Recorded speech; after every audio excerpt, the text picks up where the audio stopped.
Teman-teman, balik lagi dengan saya Rio. Hari ini saya pengen ngobrolin mengenai dunia yang udah nggak biasa. Perubahan dunia sekarang tuh terjadi begitu cepat, terlalu cepat. Pernah nggak ngerasain kayak misalnya kita di kantor, kok kantor gue ini berubah-ubah cepat banget ya? Kayak orang ganti-ganti, jabatan dirotasi, reorganisasi terus-menerus. Kita kan kok kayak begini sih? Ini gue doang? Atau ternyata ini dialami oleh semua orang? Kalau kita lihat beberapa bahasan-bahasan yang ada sekarang, sama fenomena yang terjadi sekarang, ini tuh didrive oleh kondisi global yang mempengaruhi zaman, mempengaruhi era tempat kita sekarang. Ada satu buku yang saya baca, judul bukunya itu adalah Business as Unusual. Nah, dia di sini ngejelasin tentang kenapa era sekarang itu berubah terlalu cepat, terus efeknya itu kemana aja sih? Dan jangan-jangan efeknya itu tuh kita alamin setiap hari. Kita alamin pas kita di kantor, kita ngelihat kantor kita kok begini, kok berubah. Kenapa reorganisasi terus? Kenapa sebentar-sebentar ada lagi yang baru, ada lagi yang baru? Kenapa kita kok jadi lebih capek gitu ngikutin segala hal yang terjadi ini dalam pekerjaan, dalam kehidupan sehari-hari? Dijelasin dalam buku itu dan dalam banyak bahasan lainnya. Sebenarnya sekarang itu pendorong yang ngebuat perubahan ini terjadi terlalu cepat, yang impact-nya kita rasakan sehari-hari, itu pendorongnya itu setidaknya ada 3. Jadi yang pertama itu adalah teknologi. Teknologi itu meningkatnya secara eksponensial. Nah, eksponensial itu kan nggak garis linear kayak begini ya, tapi tiba-tiba meloncat kayak gitu, wood gitu. Nah, ini karena kemampuan orang untuk membuat teknologi itu tiba-tiba makin meningkat, makin meningkat. Salah satu penyebabnya itu karena katanya kemampuan manusia untuk bikin prosesor itu meningkat berkali-kali lipat. Orang bisa bikin makin kecil, makin kecil, makin kecil gitu. Jadi efeknya teknologi bisa jadi makin makin luar biasa. Dan kita kan tergopoh-gopoh mengikuti perkembangan teknologi ya. Lihat aja di dunia sekarang, kayaknya kalau teknologi itu udah nggak karu-karuan perkembangannya. Kok kayak cepat banget gitu ya. Yang kedua itu globalisasi. Kalau zaman dulu kita ngelihat istilah kayak pasar bebas gitu ya. Itu kan kayak masih ngawang-ngawang ya. Saya ingat banget dulu tuh zaman saya SD itu guru-guru bilang, "Oh, nanti kalian akan memasuki pasar bebas. Akan terjadi globalisasi di mana orang-orang dari negara A, B, C semua bekerja bareng gitu-gitu." Kayak zaman dulu kayak masih jauh banget gitu. Ternyata sekarang tuh kejadian di depan mata kita. Mungkin sebagian belum mengalami, sebagian udah mengalami. Tapi itu salah satu pendorong. Yang ketiga itu geopolitik. Kita lihat sekarang konflik di mana-mana, merubah tatanan dunia. Terus terakhir kemarin itu diakselerasi sama pandemi. Pandemi COVID kan membuat semuanya jadi riset, kayak semua orang dipaksa untuk di rumah. Terus abis itu kerja WFH atau kerja online gitu udah jadi hal yang biasa. Nah, semakin makin lah dunia ini berubah jadi cepet banget. Contohnya ya, beberapa contoh perubahannya. Yang pertama, model bisnis gonta-ganti. Saking cepatnya nih perubahan, model bisnis bergonta-ganti. Salah satu contoh itu Fujifilm. Kalau kita pernah lihat Fujifilm kan, ingat lah ya pasti ya. Zaman dulu kan setahu kita Fujifilm tuh kamera ya, perusahaan itu.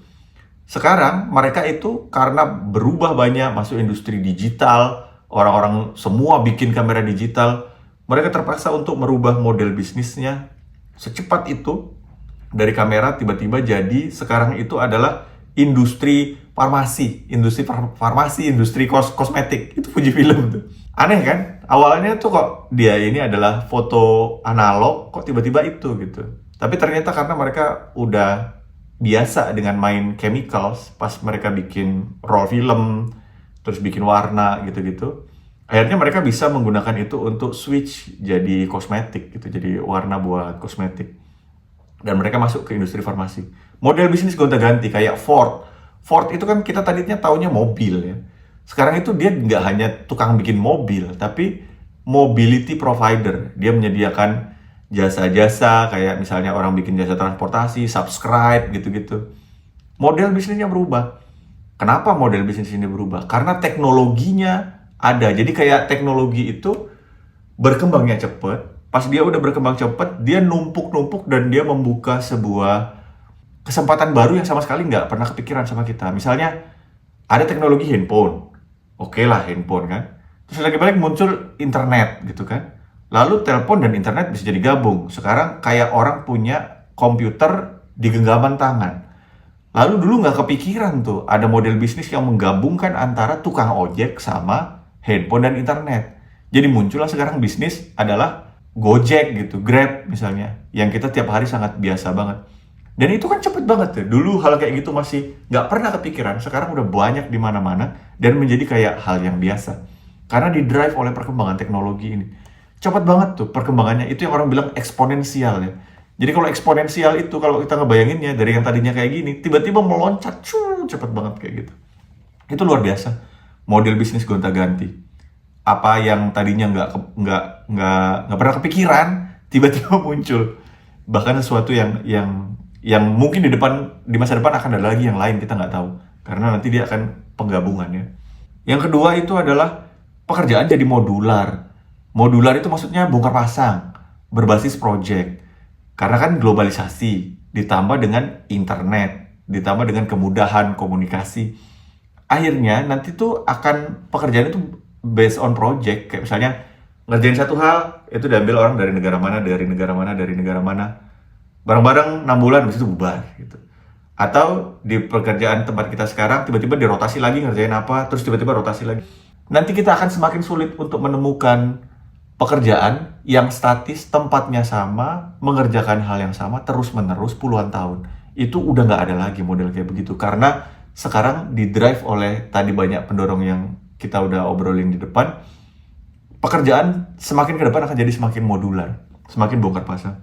Lalu pendidikan sekarang tuh skill itu jadi cepat usang karena ada yang baru lagi, ada yang baru lagi. Tapi di satu sisi kita tetap membutuhkan orang-orang yang punya skill tinggi, tapi pendidikan jadi semakin mahal. Lihat aja pendidikan, cost pendidikan sekarang kan makin lama makin gila ya. Makin lama makin gila, tapi skillnya makin cepat usang gitu. Terus karena hal itu, pendidikan menjadi agak downgraded, orang tidak terlalu memandang gelar, maka kompetensi akan lebih dilihat berdasarkan portofolio apa yang bisa dikerjakan sama orang itu, apa yang orang itu udah kerjain gitu. Mungkin nggak dalam semua kasus, tapi dalam banyak kasus semakin bergerak ke arah situ. Gitu. Efeknya apa? Efeknya itu dampaknya yang paling nyata banget itu adalah pertama tuh nanti akan terjadi kayak semakin polarisasi ekonomi. Jadi kita sering dengar istilah kayak kelas menengah akan hilang, dia bilang gitu. Hilangnya kenapa? Hilangnya itu bukan hilang gitu, tapi sebenarnya sebagian dari kelas menengah itu akan tergerek ke atas dan sebagian lagi akan tergerek ke bawah. Karena apa? Karena kemajuan teknologi, siapa yang bisa memanfaatkan leverage teknologi ini, maka dia akan bisa untuk mengupgrade dirinya, maka dia bisa naik menjadi kelas yang lebih atas. Yang sebagian lain mungkin tergantikan oleh teknologi karena hanya mengerjakan hal-hal yang repetitif gitu. Hal-hal yang dulunya harus dikerjakan analis junior misalnya, sekarang dimasukkan aja ke AI, udah dikerjain semuanya. Atau desainer yang nggak terlalu complicated misalnya udah bisa digantikan sama AI. Dan itu semua sudah terjadi. Itu banyak keputusan-keputusan yang bisa diambil lebih gampang dengan AI. Hal itu membuat nanti semakin terjadi polarisasi ekonomi, siapa yang bisa memanfaatkan ini maka akan naik, siapa yang nggak bisa maka akan semakin tergeret ke bawah. Dampak berikutnya, karir tuh jadi nggak linier. Kalau kita dulu ngelihat, kita ngerjain sesuatu yang sama terus, abis itu kita naik ke level berikutnya, naik lagi gitu. Nanti ke depan tuh karir tuh dia nggak begitu gitu. Jadi bahkan mungkin orang-orang akan pindah kerja dari kerjaan satu ke kerjaan lainnya tuh dengan sangat cepat karena memang begitu gitu, eranya akan berubah ke arah situ. Nah itu beberapa hal yang dampaknya yang terjadi. Jadi saya penasaran, jadi apa sih yang harus kita lakukan untuk menghadapi dunia yang perubahannya kayak gini gitu. Kan kita memasuki era yang dulu tuh nggak ada kayak begini gitu. Kayak dulu tuh jarak antara misalnya revolusi industri, terus efeknya tuh nggak secepat ini pada saat orang menciptakan mesin uap atau pada saat terjadi perubahan secara massal karena orang-orang menemukan mesin produksi massal gitu ya di pabrik pas revolusi industri awal-awal. Efeknya itu juga terjadi, tapi masih ada waktu untuk menyiapkan diri terhadap efeknya. Sekarang tuh efeknya cepet banget. Coba aja lihat gitu. Robot udah bisa jungkir balik tuh, bisa flip ke belakang. Wah, udah nggak karu-karuan ya, udah banyak banget gitu. Dan kita seperti tergopoh-gopoh gitu untuk mengikuti perkembangan ini. Apa yang harus kita lakukan? Yang harus kita lakukan adalah pertama, kita ternyata perlu banget belajar cepat ya.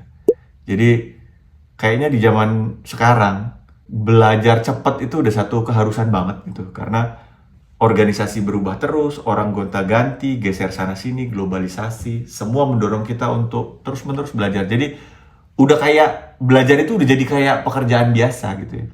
Memang kita harus punya mindset bahwa ya udahlah, emang kayak begitu, emang harus belajar gitu. Kita baru ngerjain satu, tiba-tiba udah ada lagi yang lain. Kita udah enak-enak, timnya si A tiba-tiba direorganisasi, ganti semua gitu. Jadi harus adaptasi lagi. Itu udah keharusan tuh, kita udah nggak bisa mengelak tuh dari kondisi kayak begitu.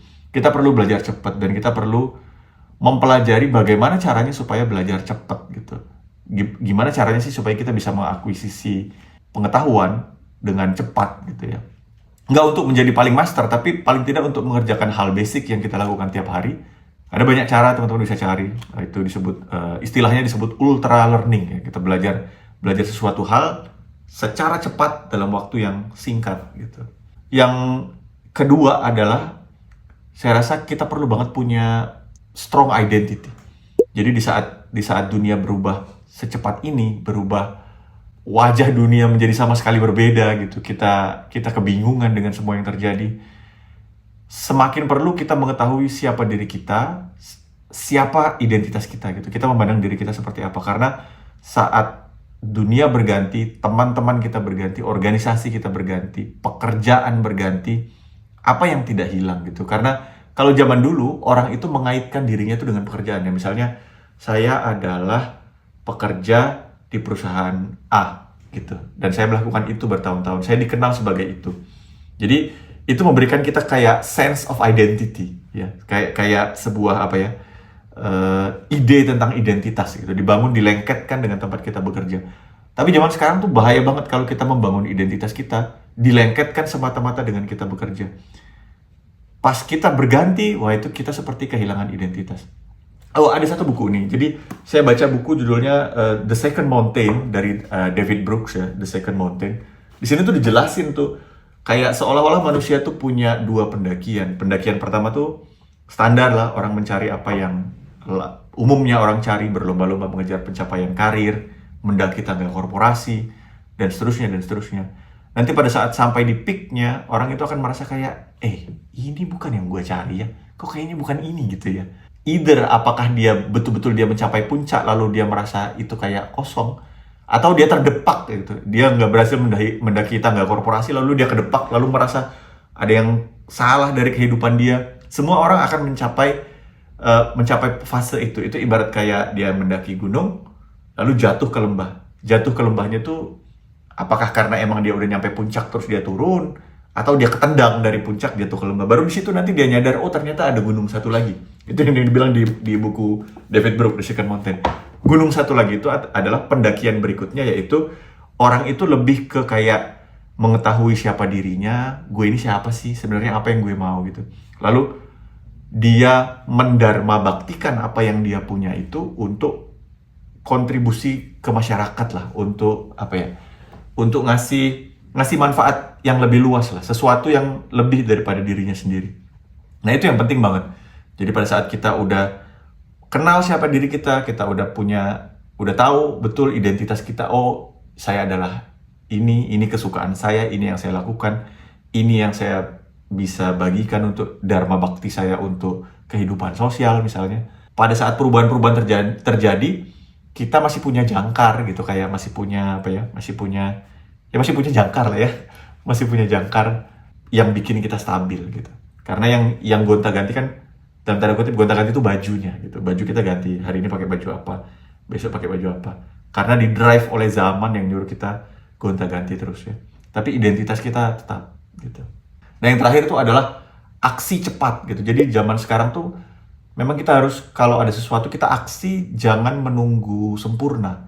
Kayak misalnya Fujifilm lah, balik ke contoh Fujifilm tadi. Kalau dia Dia tuh begitu ngelihat zamannya kayak begitu, dia langsung pivot bisnisnya dari dia bisnis kamera analog, langsung dia pivot jadi bisnis kosmetik. Itu jago banget kan. Jadi dia bisa survive. Saya sih bukan bisnismen ya, saya pekerja kantoran, tapi itu contoh dari dunia industri lah gitu.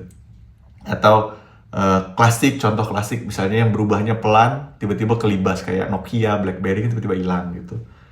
Nah itulah contohnya. Jadi kita harus, kalau dalam kehidupan personal itu, aksi dulu sambil perbaiki ke belakang gitu. Jadi kayak kalau kita ada perubahan di kantor, ada apa, ada ambiguitas atau ada kebingungan yang kita ini, memang kayaknya harus action dulu gitu. Action dulu, kita buat sesuatu, ada draft kasarnya, action dulu kayak begitu, terus kita sambil lihat apa yang terjadi. Kayak misalnya, oh ternyata ada yang harus diperbaiki, sambil perbaikan sepanjang zaman. Karena nggak bisa lagi untuk menunggu sempurna baru action. Karena kita kalah cepat sama perubahan yang terjadi. Gitu deh. Mungkin nanti kapan-kapan saya bahas lebih detail mengenai bukunya David Brooks yang The Second Mountain ya. Tadi balik kantor, tiba-tiba kayaknya enak nih ngobrolin tentang dunia yang berubah terlalu cepat dan kita jadi tergopoh-gopoh ya. Oke, makasih buat teman-teman yang udah mantengin. Kalau bermanfaat silahkan subscribe, nanti kita obrolin setiap hari. Nggak setiap hari nih, setiap minggu lah ya. Insya Allah setiap minggu kita obrolin hal-hal yang berkaitan dengan self-development dan spiritualitas yang praktikal dalam kehidupan sehari-hari, utamanya kehidupan perkantoran. Kalau bermanfaat atau kalau ada komentar silahkan taruh di kolom komentar. Sampai jumpa di edisi berikutnya. Wassalam.